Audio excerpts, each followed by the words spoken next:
echoes of silence. The library at Westfield University had always been Maya Patel's sanctuary. As assistant librarian, she found peace among the towering mahogany shelves and the soft whisper of turning pages. The autumn light filtered through tall Gothic windows, creating patterns on the worn carpet. Patterns she had memorized during her 3 years of quietly observing life from behind the reference desk. That September afternoon started like any other, with Maya organizing the reserve section for the new semester. The scent of old books and leather bindings filled the air when Professor Ethan Clarke first walked in, his arms laden with worn classics and his wire-rimmed glasses slightly askew. Rain had darkened his curls, and a few droplets fell onto the counter as he set down his books.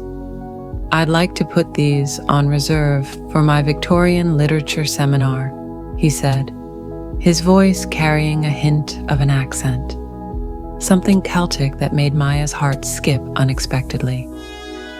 She noticed his fingers drumming a gentle rhythm on the counter as she processed his faculty ID, the way his eyes brightened when he spotted her personal copy of Anna Karenina tucked beside her computer.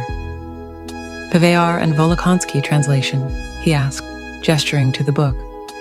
"The best one, in my opinion?" Maya nodded, surprised by his interest. The way they handle Tolstoy's use of repetition, it feels more authentic. Exactly. His enthusiasm was infectious. The earlier translations missed the deliberate echo effect completely. "Would you like to discuss it sometime? I'm always looking for fellow Russian literature enthusiasts." That simple conversation sparked something in Maya, a warmth she hadn't expected, a connection that felt simultaneously thrilling and dangerous.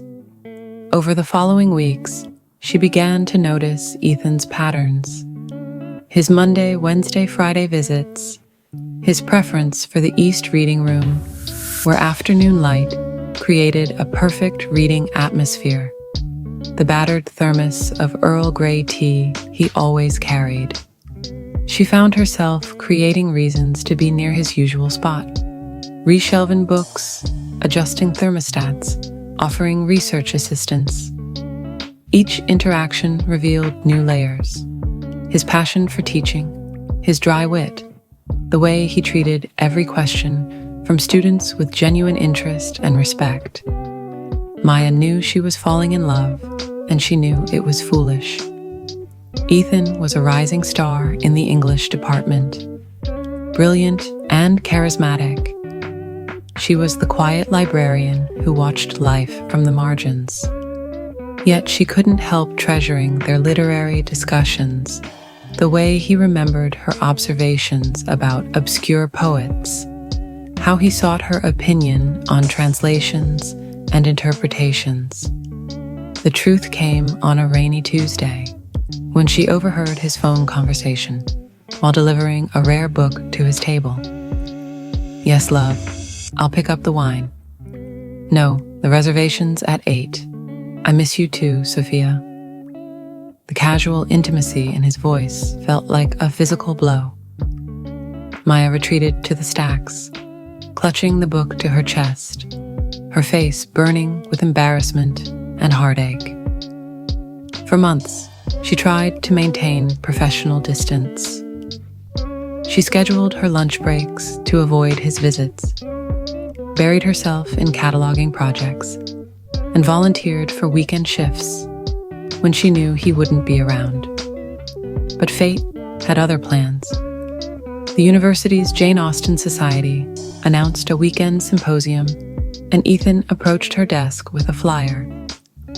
"They need volunteers," he said, his eyes bright with enthusiasm. "Your insights on persuasion were brilliant. The society would be lucky to have you involved." Maya meant to decline, but found herself agreeing, drawn in by his genuine appreciation of her literary knowledge. The planning meetings brought them together weekly, each session a bittersweet reminder of what she couldn't have. During the final evening's Regency-themed banquet, Ethan asked her to dance. "May I have this dance, Miss Patel?" he said, extending his hand with a slight bow. After all, Anne Elliot was a wallflower too, until the right partner came along. They waltzed beneath crystal chandeliers, his hand warm at her waist, her heart threatening to burst from the proximity. For 3 perfect minutes, Maya allowed herself to pretend this meant something more. Then Sophia arrived in a stunning burgundy dress, and reality crashed back. Maya watched them embrace, saw the natural intimacy between them, and slipped away into the cold night. Months passed. Winter descended on the campus, turning the Gothic architecture into a fairy tale landscape of snow and ice. Maya threw herself into new projects, joined a book club at the local independent bookstore, even agreed to a blind date that left her feeling emptier than before. Then came the faculty holiday party.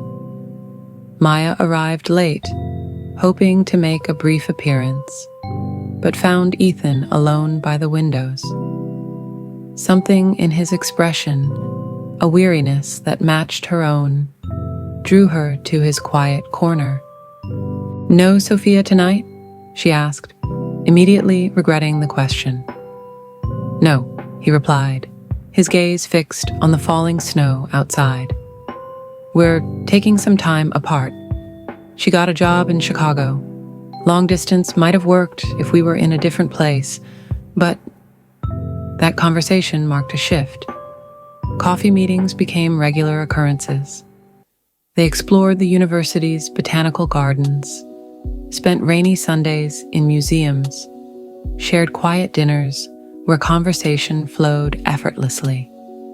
Maya tried to guard her heart, but hope bloomed like early spring flowers pushing through frost.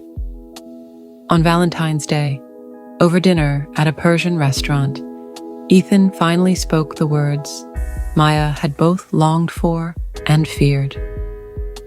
"I'm falling in love with you, Maya Patel," he said, his eyes holding hers with an intensity that made her breath catch. "I've spent months trying to convince myself this was just friendship, but I can't pretend anymore." Their first kiss, in the gentle snowfall outside her apartment, felt like coming home. Spring arrived early that year, as if nature itself celebrated their joy. Maya found herself speaking up more in meetings, initiating conversations, blooming alongside the campus gardens. When Ethan asked her to move in with him, it felt like the natural next step in their story. But life rarely follows the neat patterns of fiction. During a routine fire drill at the library, actual smoke began filling the West Wing. Maya helped evacuate students until she heard that Ethan had run back in for a student trapped in the rare books section. Without hesitation, she followed. Through the thickening smoke, she found them. Ethan struggling to free a young woman whose leg was pinned beneath a fallen bookcase. Together, they lifted it enough for the student to escape. But as they turned to leave, the ceiling groaned ominously. Ethan looked up, then pushed Maya toward the exit with surprising force. She stumbled forward as the beams gave way. His last words, whispered before consciousness left him, were, "I always saw you, Maya." At the memorial service, Sophia approached Maya with a small package, Ethan's copy of Anna Karenina, with a pressed flower marking a passage about unrequited love. In the margins, dated years ago, he had written, "Reminds me of the way Maya looks at me. If only I'd met her first." Maya finally understood. He had seen her all along, but fate had written their story differently. She placed the book on her shelf, not as a shrine to what might have been, but as a reminder that being seen, even without being chosen initially, was its own kind of love. As spring returned to campus the following year, Maya found herself standing in the East reading room, watching new students discover their own stories among the shelves. She had transformed from the quiet observer into someone who lived fully, loved deeply, and learned that some stories, though brief, leave permanent marks on our hearts. Sometimes, when the afternoon light fell just right across the rating tables, or when she helped a student discover the perfect book at the perfect moment, Maya could almost hear Ethan's laugh echoing through the stacks. In those moments, she smiled, knowing that love, even when tragically brief, had the power to change us forever. Now, when students asked about the dedicated reading room that bore Ethan's name, Maya would share not just the story of his heroism, but of the quiet love that had grown among the bookshelves. A love that, like the best books, had transformed its readers irrevocably.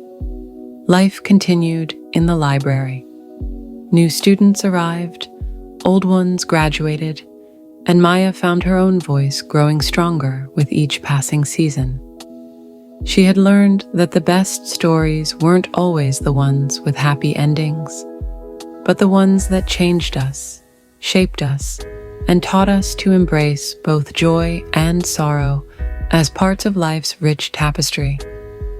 And sometimes, late in the evening when the library was empty, save for the whisper of pages and the soft creak of old wood, Maya would run her fingers along the spines of the books they had discussed together, feeling not grief, but gratitude for a love that had taught her to step out of the shadows and into her own story.